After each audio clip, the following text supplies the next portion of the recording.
Баршаңызға сәлем, менің арнамның қонақтары және оқырмандарым. Мен бүгін баклажаннан бірінші рет осындай тағам жасап көрейін деп жатырмын. Менімен бірге аяғына дейін болыңыздар. Бірге дайындап көрейін. Және бұл тағам дайындаудағы қыр-сырымен бөлісетін боламын. Ең алдыменен баклажанды таңдағанда осындай жіңішке және түзу баклажандарды таңдаған дұрыс екен. Мен ондай баклажандар дұрыс таңдай алмадым. Өйткені менің барған магазинімде барлық баклажандардың формасы осындай болып шықты. Енді мен астына қойған екі таяқшаның көмегімен осы баклажанды түбіне дейін кесуге талпынып жатырмын. Неге бұлай кесіп атқанымды қазір бірге көретін боламыз, қалай кесілгендігін. Міне осылайша әдемі гармошка баклажан шықты. Енді әрине алғашқы кескен кезде қанша дегенменен кішкене қиындық туғызады екен. Өйткені астындағы таяқшаны да бірге ұстап тұруым керек сияқты. Сонымен міне менің екінші баклажанымды да осындай қылып кесіп алдым. Енді үшіншісін кесетін боламын.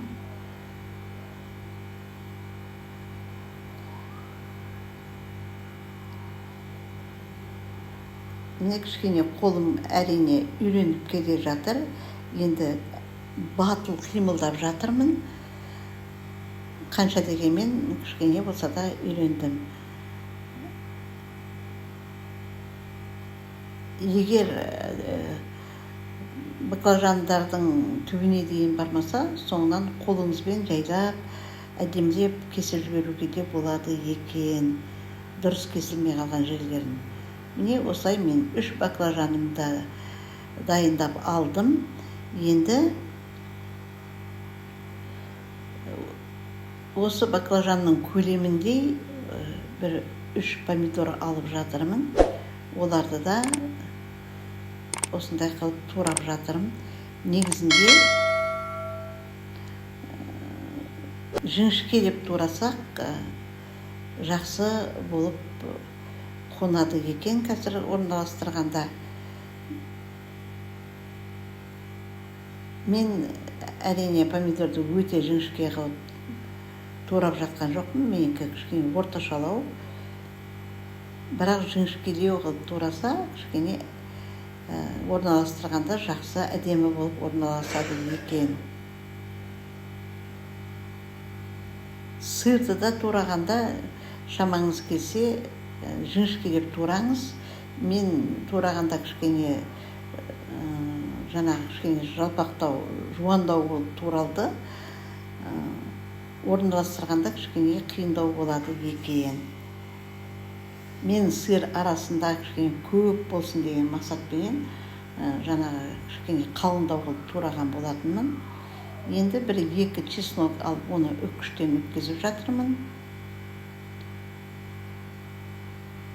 Құрметті менің оқырмандарым, менің арнамда жаз маусымында осындай көкөністерден түрлі тағамдардың рецептісі өте көп. Капустадан, кәдіден, баклажаннан, әртүрлі тағамдардың рецептілері өте көп. Кіріп қарап бөлісулеріңізге болады. Енді мен 70 грамдай өсімдік майын алып, оған үккіштен өткізген сарымсағымды салдым және аскөк алып турап жатырмын. Сол аскөгімді, тұзымды, бұршымды бәрін осы араластырып бір смесь жасап қоямын, соус жасап қоямын. Арасына қазір жағатын ас қасықпенен мен алдым, тұзды да, бұрышты да.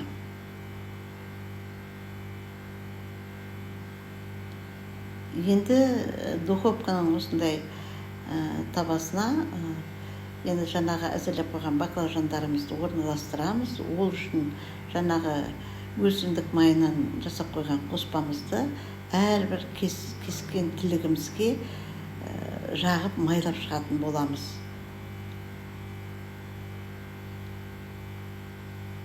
Негізінде жаңа соңына дейін, жаңа таяқшаға дейін барып кесілмеген жерлері дұрыс ашылмайды екен.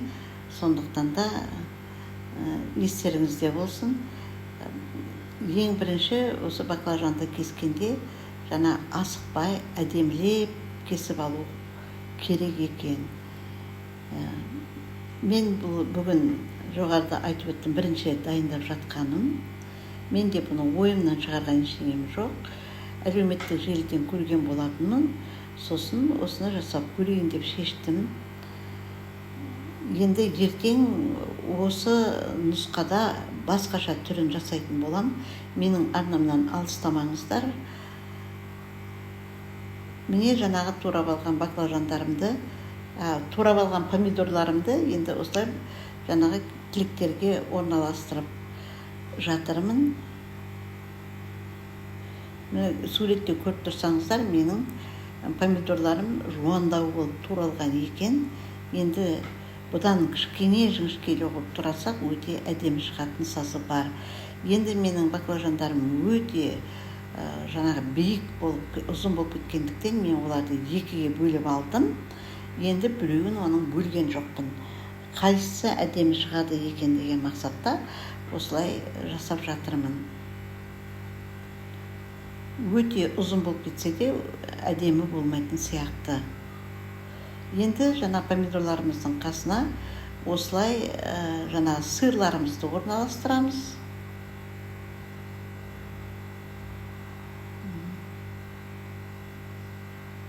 Алғашында кішкене қиындау болады екен. Соңғы жағынан оның кішкене жақсылау бір әдістерін тауып алып, жақсылап оңай жасауға болады екен. Қазір балалары осындай заманауи тамақтарды жегенді әрине жақсы көреді. Сондықтан да күнбегін осындай тамақтарды пісіруге жаңағы ізденіп, талпынып жатамын мен. Міне барлығын орналастырып болдым. Ендігі жаңағы ішіне жақын өсімдік майына қосылған қоспамды бетіне жағып шығатын боламын барлығын.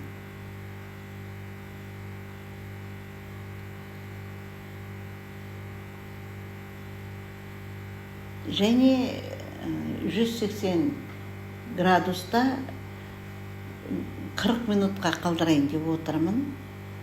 Егер піссе, онда ертерек алатын болам. Піспесе, жаңағы уақытын көбейтетін боламын. Міне осылайша менің баклажандарым дайын болды.